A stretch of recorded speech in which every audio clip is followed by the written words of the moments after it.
This channel does not promote any violent, harmful, or illegal activities. All content provided by this channel is meant for an educational purpose only. Top quality और consistent performance के लिए सिर्फ silver pump नाम याद रखना।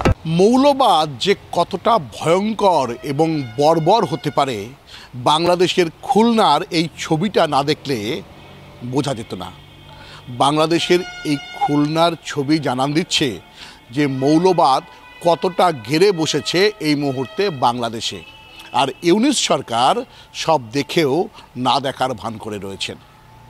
সারা পৃথিবী জুড়ে একটা বার্তা দেওয়ার চেষ্টা করছেন যে সংখ্যালঘু সনাতনীরা বাংলাদেশে নিরাপদে আছে, কিন্তু এই ছবি কথা বলছে ঠিক এর উল্টো। ছবিতে দেখা যাচ্ছে যে একজন নাবালককে একটা ভরা জলসার মধ্যে বসিয়ে তাকে দিয়ে কবুল করানো হচ্ছে যে তিনি স্ব ইচ্ছায় ইসলাম ধর্ম গ্রহণ করেছেন হিন্দু ধর্ম ছেড়ে। আর এই ছবি যখন দেখা যাচ্ছে ঠিক তার পাশে তার পরিবারের লোকেরা, তার বাবা কাঁদছে এবং বলছে যে তাকে ছেড়ে দেন, সে কিছু জানে না, সে কিছু বোঝে না। তোমার সিদ্ধান্ত অটল কিনা, তুমি ইসলাম ধর্ম গ্রহণ করেছো, এই জায়গায় তুমি অটল থাকবা কিনা সেটা সবার মাঝে মাইকে বলো।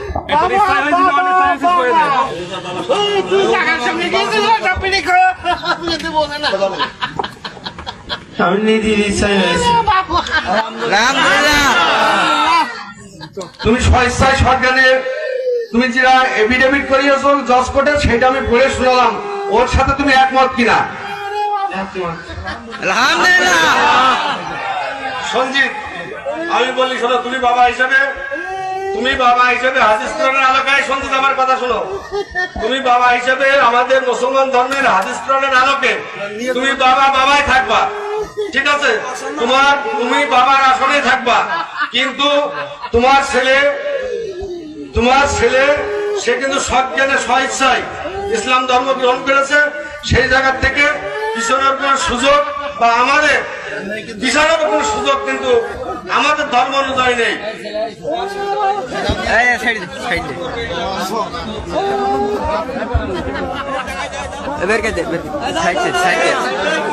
একটা বিষয় কিন্তু স্পষ্ট, কারণ বাবাকে কিন্তু হিন্দু ধর্ম থেকে মুসলিম ধর্মে কনভার্ট করা হয়নি। এই ব্যাপারটা যেমন রয়েছে, পাশাপাশি ছেলেকে হিন্দু ধর্ম থেকে মুসলিম ধর্মে কনভার্ট করা হয়েছে, কারণ আগামী প্রজন্মকে যাতে হিন্দু বাংলাদেশে না থাকে তার জন্যই এই চেষ্টা, এমনটাই মনে করছে বাংলাদেশের সনাতনীরা। আর এই ভয়াবহ ছবি জানান দিচ্ছে পরিস্থিতি কতটা ভয়ঙ্কর এই মুহূর্তে বাংলাদেশের।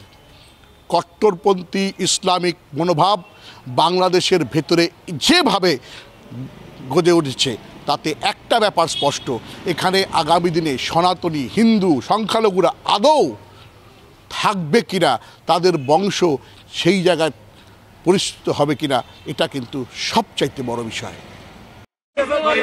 তোমার সিদ্ধান্ত অটল কিনা, তুমি ইসলাম ধর্ম গ্রহণ করেছো, এই জায়গায় তুমি অটল থাকবা কিনা সেটা সবার মাঝে মাইকে বলো।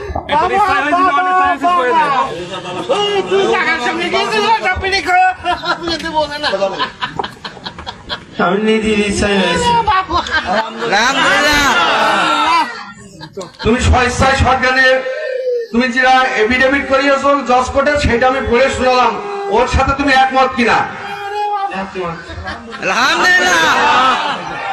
সঞ্জিত, আমি বলি শোনো, তুমি বাবা হিসেবে হাদিস কোরআনের আলোকায়, সঞ্জিত আমার কথা শোনো, তুমি বাবা হিসেবে আমাদের মুসলমান ধর্মের হাদিস কোরআনের আলোকে তুমি বাবাই থাকবা, ঠিক আছে? তুমি বাবার আসনে থাকবা, কিন্তু তোমার ছেলে সে কিন্তু সজ্ঞানে স্বেচ্ছায় ইসলাম ধর্ম গ্রহণ করেছে। সেই জায়গা থেকে পিছনের কোন সুযোগ বা আমাদের পিছনের কোন সুযোগ কিন্তু আমাদের ধর্ম অনুযায়ী নেই।